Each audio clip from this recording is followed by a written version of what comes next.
The Wonderful Adventures of Nils by Selma Lagerlöf, translated by Velma Swanston Howard. Little Karl's Island. The Storm. Friday, April 8. The wild geese had spent the night on Öland's northern point, and were now on their way to the continent. A strong south wind blew over Kalmar Sound, and they had been thrown northward. Still they worked their way toward land with good speed. But when they were nearing the first islands, a powerful rumbling was heard, as if a lot of strong winged birds had come flying, and the water under them all at once became perfectly black. Akka drew in her wings so suddenly that she almost stood still in the air. Thereupon she lowered herself to light on the edge of the sea. But before the geese had reached the water, the west storm caught up with them. Already it drew before it fogs, salt scum, and small birds. It also snatched with it the wild geese, threw them on end, and cast them toward the sea. It was a rough storm. The wild geese tried to turn back, time and again, but they couldn't do it, and were driven out toward the East Sea. The storm had already blown them past Öland, and the sea lay before them, empty and desolate. There was nothing for them to do but to keep out of the water. When Akka observed that they were unable to turn back, she thought that it was needless to let the storm drive them over the entire East Sea. Therefore she sank down to the water. Now the sea was raging, and increased in violence with every second. The sea green billows rolled forward, with seething foam on their crests. Each one surged higher than the other. It was as though they raced with each other, to see which could foam the wildest. But the wild geese were not afraid of the swells. On the contrary, this seemed to afford them much pleasure. They did not strain themselves with swimming, but lay and let themselves be washed up with the wave crests and down in the water dales, and had just as much fun as children in a swing. Their only anxiety was that the flock should be separated. The few land birds who drove by up in the storm cried with envy: "There is no danger for you who can swim." But the wild geese were certainly not out of all danger. In the first place, the rocking made them helplessly sleepy. They wished continually to turn their heads backward, poke their bills under their wings, and go to sleep. Nothing can be more dangerous than to fall asleep in this way, and Akka called out all the while: "Don't go to sleep, wild geese! He that falls asleep will get away from the flock. He that gets away from the flock is lost."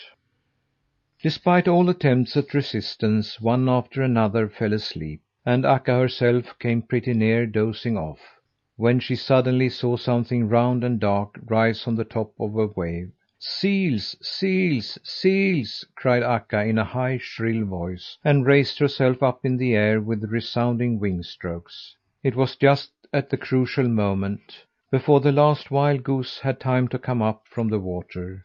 The seals were so close to her that they made a grab for her feet. Then the wild geese were once more up in the storm, which drove them before it out to sea. No rest did it allow either itself or the wild geese, and no land did they see, only desolate sea. They lit on the water again, as soon as they dared venture, but when they had rocked upon the waves for a while, they became sleepy again, and when they fell asleep, the seals came swimming. If old Akka had not been so wakeful, not one of them would have escaped. All the day the storm raged, and it caused fearful havoc among the crowds of little birds which at this time of year were migrating.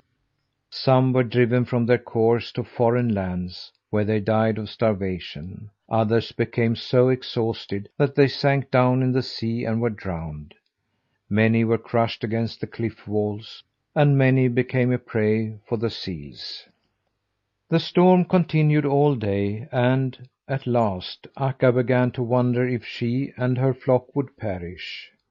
They were now dead tired, and nowhere did they see any place where they might rest. Toward evening she no longer dared to lie down on the sea, because now it filled up all of a sudden with large ice cakes, which struck against each other, and she feared they should be crushed between these. A couple of times the wild geese tried to stand on the ice crust, but one time the wild storm swept them into the water. Another time the merciless seals came creeping up on the ice. At sundown the wild geese were once more up in the air. They flew on, fearful for the night. The darkness seemed to come upon them much too quickly this night, which was so full of dangers. It was terrible that they as yet saw no land. How would it go with them if they were forced to stay out on the sea all night? They would either be crushed between the ice cakes, or devoured by seals, or separated by the storm. The heavens were cloud bedecked, the moon hid itself, and the darkness came quickly. At the same time all nature was filled with a horror which caused the most courageous hearts to quail. Distressed bird travellers' cries had sounded over the sea all day long, without anyone having paid the slightest attention to them. But now, when one no longer saw who it was that uttered them, they seemed mournful and terrifying. Down on the sea the ice drifts crashed against each other with a loud, rumbling noise. The seals tuned up their wild hunting songs. It was as though heaven and earth were about to clash. The sheep. The boy sat for a moment and looked down into the sea. Suddenly he thought that it began to roar louder than ever. He looked up. Right in front of him, only a couple of meters away, stood a rugged and bare mountain wall. At its base the waves dashed into a foaming spray. The wild geese flew straight toward the cliff, and the boy did not see how they could avoid being dashed to pieces against it. Hardly had he wondered that Akka hadn't seen the danger in time, when they were over by the mountain. Then he also noticed that in front of them was the half round entrance to a grotto. In this the geese steered, and the next moment they were safe. The first thing the wild geese thought of, before they gave themselves time to rejoice over their safety, was to see if all their comrades were also harboured. Yes, there were Akka, Iksi, Kolmi, Nelja, Viisi, Knusi, all the 6 goslings, the goosey gander, Dunfin, and Thumbietot. But Kaksi from Nuolja, the first left-hand goose, was missing, and no one knew anything about her fate. When the wild geese discovered that no one but Kaksi had been separated from the flock, they took the matter lightly. Kaksi was old and wise. She knew all their byways and their habits, and she, of course, would know how to find her way back to them. Then the wild geese began to look around in the cave. Enough daylight came in through the opening so that they could see the grotto was both deep and wide.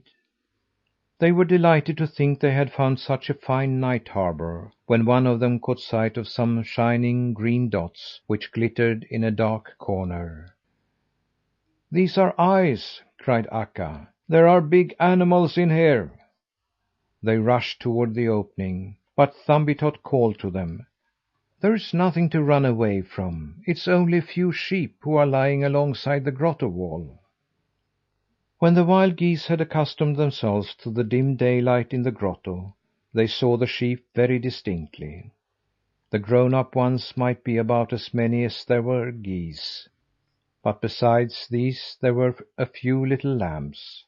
An old ram with long, twisted horns appeared to be the most lordly one of the flock. The wild geese went up to him with much bowing and scraping.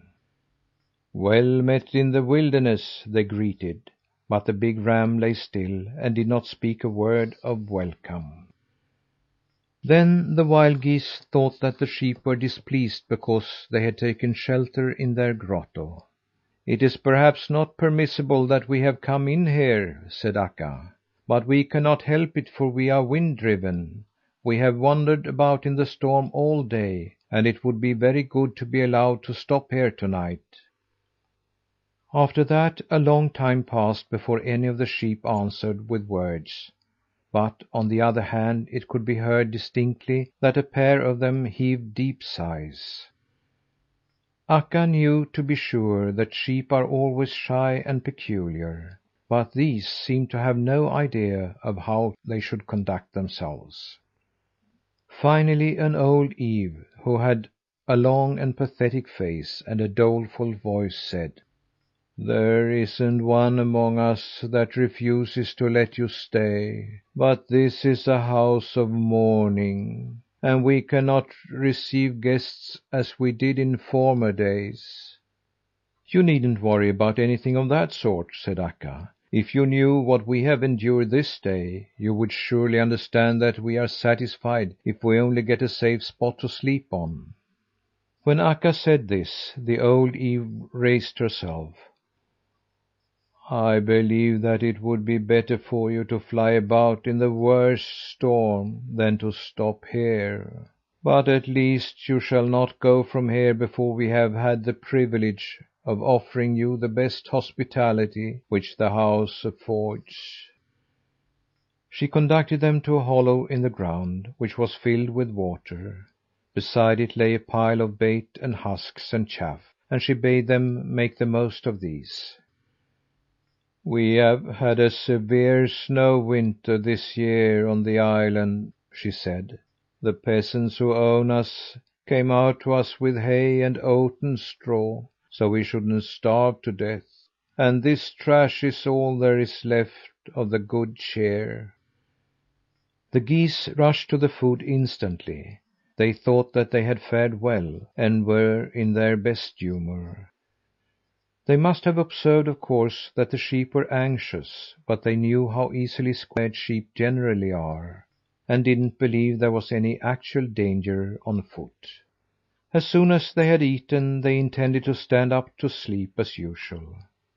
But then the big ram got up and walked over to them. The geese thought that they had never seen a sheep with such big and coarse horns. In other respects also he was noticeable. He had a high, rolling forehead, intelligent eyes, and a good bearing, as though he were a proud and courageous animal. "I cannot assume the responsibility of letting you geese remain without telling you that it is unsafe here," said he. "We cannot receive night guests just now." At last Akka began to comprehend that this was serious. "We shall go away since you really wish it," said she. "But won't you tell us first what it is that troubles you? We know nothing about it. We do not even know where we are." "This is Little Karl's Island," said the ram. "It lies outside of Gottland, and only sheep and sea birds live here." "Perhaps you are wild sheep," said Akka.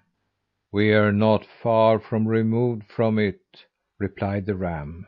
"We have nothing to do with human beings. It is an old agreement between us and some peasants on a farm in Gottland that they shall supply us with fodder in case we have snow winter. And as a recompense, they are permitted to take away those of us who become superfluous. The island is small, so it cannot feed very many of us. But otherwise we take care of ourselves all year round, and we do not live in houses with doors and locks, but we reside in grottos like these." "Do you stay out here in the winter as well?" asked Akka, surprised. "We do," answered the ram. "We have good fodder up here on the mountain all the year around." "I think it sounds as if you might have it better than other sheep," said Akka. "But what is the misfortune that has befallen you?" "It was a bitter cold last winter. The sea froze, and then 3 foxes came over here on the ice, and here they have been ever since. Otherwise there are no dangerous animals here on the island." "Oh! Oh, do foxes dare to attack such as you?" "Oh, no, not during the day. Then I can protect myself and mine," said the ram, shaking his horns. "But they sneak upon us at night when we sleep in the grottos. We try to keep awake, but one must sleep some of the time, and then they come upon us. They have already killed every sheep in the other grottos, and there were herds that were just as large as mine." "It isn't pleasant to tell that we are so helpless," said the old ewe. "We cannot help ourselves any better than if we were tame sheep."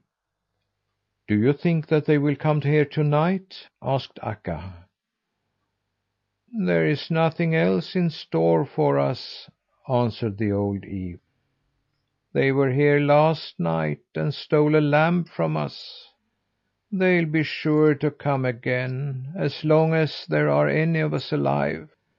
This is what they have done in the other places." "But if they are allowed to keep this up, you'll become entirely exterminated," said Akka.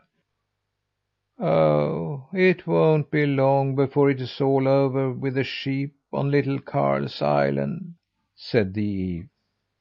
Akka stood there hesitatingly.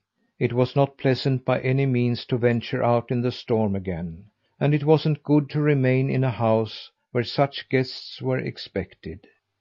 When she had pondered a while, she turned to Thumbietot. "I wonder if you will help us, as you have done so many times before," said she. Yes, that he would like to do, he replied. "It is a pity for you not to get any sleep," said the wild goose, "but I wonder if you are able to keep awake until the foxes come, and then to awaken us so we may fly away." The boy was so very glad of this, for anything was better than to go out in the storm again, so he promised to keep awake. He went down to the grotto opening, crawled in behind a stone that he might be shielded from the storm, and sat down to watch. When the boy had been sitting there a while, the storm seemed to abate. The sky grew clear, and the moonlight began to play on the waves. The boy stepped to the opening to look out. The grotto was rather high up on the mountain. A narrow path led to it. It was probably here that he must await the foxes. As yet he saw no foxes, but on the other hand there was something which for the moment terrified him much more. On the land strip below the mountain stood some giants, or other stone trolls, or perhaps they were actual human beings. At first he thought that he was dreaming, but now he was positive that he had not fallen asleep. He saw the big men so distinctly that it couldn't be an illusion. Some of them stood on the land strip, and others right on the mountain, just as if they intended to climb it. Some had big, thick heads, others had no heads at all. Some were one-armed, and some had humps both before and behind. He had never seen anything so extraordinary. The boy stood and worked himself into a state of panic because of those trolls, so that he almost forgot to keep his eye peeled for the foxes. But now he heard a claw scrape against a stone. He saw 3 foxes coming up the steep, and as soon as he knew that he had something real to deal with, he was calm again, and not the least bit scared. It struck him that it was a pity to awaken only the geese, and to leave the sheep to their fate. He thought he would like to arrange things some other way. He ran quickly to the other end of the grotto, shook the big ram's horns until he awoke, and at the same time swung himself upon his back. "Get up, sheep, and we'll try to frighten the foxes a bit," said the boy. He had tried to be as quiet as possible, but the foxes must have heard some noise, for when they came up to the mouth of the grotto, they stopped and deliberated. "It was certainly someone in there that moved," said one. "I wonder if they are awake." "Oh, "Go ahead, you," said another. "At all events, they can't do anything to us." When they came farther in the grotto, they stopped and sniffed. "Who shall we take to night?" whispered the one who went first. "To night we will take the big ram," said the last. "After that we'll have easy work with the rest." The boy sat on the old ram's back and saw how they sneaked along. "Now butt straight forward," whispered the boy. The ram butted, and the first fox was thrust, top over tail, back to the opening. "Now butt to the left," said the boy, and turned the big ram's head in that direction. The ram measured a terrific assault that caught the second fox in the side. He rolled around several times before he got to his feet again and made his escape. The boy had wished that the third one, too, might have gotten a bump, but this one had already gone. "Now I think that they've had enough for to night," said the boy. "I think so, too," said the big ram. "Now lie down on my back and creep into the wool. You deserve to have it warm and comfortable, after all the wind and storm that you have been out in." Hell's Hole. The next day the big ram went around with the boy on his back and showed him the island.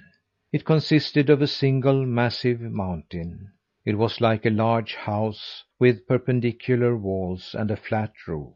First the ram walked up to the mountain roof and showed the boy the good grazing lands there. And he had to admit that the island seemed to be specially created for sheep. There wasn't much else than sheep sorrel and such little spicy growths that sheep are fond of, that grew on the mountain. But indeed there was something besides sheep fodder to look at, for one who had gotten well up on the steep. To begin with, the largest part of the sea, which now lay blue and sunlit and rolled forward in glittering swells, was visible. Only upon one and another point did the foam spray up. To the east lay Gottland, with even and long stretched coast, and to the southwest lay Great Karl's Island, which was built on the same plan as the little island. When the ram walked to the very edge of the mountain roof, so the boy could look down the mountain walls, he noticed that they were simply filled with birds' nests, and in the blue sea beneath him lay surf scooters and eider ducks and kittiwakes and guillemots and razorbills, so pretty and peaceful, busying themselves with fishing for small herring. "This is really a favoured land," said the boy. "You live in a pretty place, you sheep." "Oh, yes, it's pretty enough here," said the big ram. It was as if he wished to add something, but he did not, only sighed. "If you go about here alone, you must look out for the crevices which run all around the mountain," he continued after a little. And this was a good warning, for there were deep and broad crevices in several places. The largest of them was called Hell's Hole. The crevice was many fathoms deep and nearly 1 fathom wide. "If anyone fell down there, it would certainly be the last of him," said the big ram. The boy thought it sounded as if he had a special meaning in what he said. Then he conducted the boy down to the narrow strip of shore. Now he could see those giants which had frightened him the night before at close range. They were nothing but tall rock pillars. The big ram called them cliffs. The boy couldn't see enough of them. He thought that if there had ever been any trolls who had turned into stone, they ought to look just like that. Although it was pretty down on the shore, the boy liked it still better on the mountain height. It was ghastly down here, for everywhere they came across dead sheep. It was here that the foxes had held their orgies. He saw skeletons whose flesh had been eaten, and bodies that were half eaten, and others which they had scarcely tasted, but had allowed to lie untouched. It was heart-rending to see how the wild beasts had thrown themselves upon the sheep just for the sport, just to hunt them and tear them to death. The big ram did not pause in front of the dead, but walked by them in silence. But the boy meanwhile could not help seeing all the horror. Then the big ram went up on the mountain height again, but when he was there he stopped and said: "If someone who is capable and wise could see all the misery which prevails here, he surely would not be able to rest until these foxes had been punished." "The foxes must live too," said the boy. "Yes," said the big ram. "Those who do not tear in pieces more animals than they need for their sustenance, they may as well live. But these are felons." "The peasants who own the island ought to come here and help you," insisted the boy. "They have rowed over a number of times," replied the ram, "but the foxes always hid themselves in the grottos and crevices, so they could not get near them to shoot them." "You surely cannot mean, father, that a poor little creature like me should be able to get at them, when neither you nor the peasants have succeeded in getting the better of them?" "He that is little and spry can put many things to rights," said the big ram. They talked no more about this, and the boy went over and seated himself among the wild geese who fed on the highland. Although he had not cared to show his feelings before the ram, he was very sad on the sheep's account, and he would have been glad to help them. "I can at least talk with Akka and Morten Goosey Gander about the matter," thought he. "Perhaps they can help me with a good suggestion." A little later the white goosey gander took the boy on his back and went over the mountain plain and in the direction of Hell's Hole at that. He wandered carefree on the open mountain roof, apparently unconscious of how large and white he was. He didn't seek protection behind tufts or any other protuberances, but went straight ahead. It was strange that he was not more careful, for it was apparent that he had fared badly in yesterday's storm. He limped on his right leg, and the left wing hung and dragged as if it might be broken. He acted as if there were no danger, pecked at a grass blade here and another there, and did not look about him in any direction. The boy lay stretched out full length on the goose back and looked up toward the blue sky. He was so accustomed to riding now that he could both stand and lie down on the goose back. When the goosey gander and the boy were so carefree, they did not observe, of course, that the three foxes had come up on the mountain plain.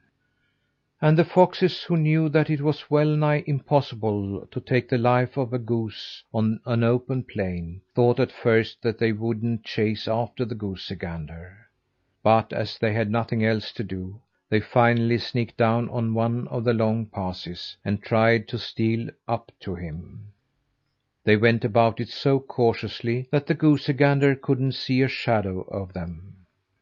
They were not far off when the goosey gander made an attempt to raise himself into the air. He spread his wings, but did not succeed in lifting himself. When the foxes seemed to grasp the fact that he couldn't fly, they hurried forward with greater eagerness than before. They no longer concealed themselves in the cleft, but came up on the highland.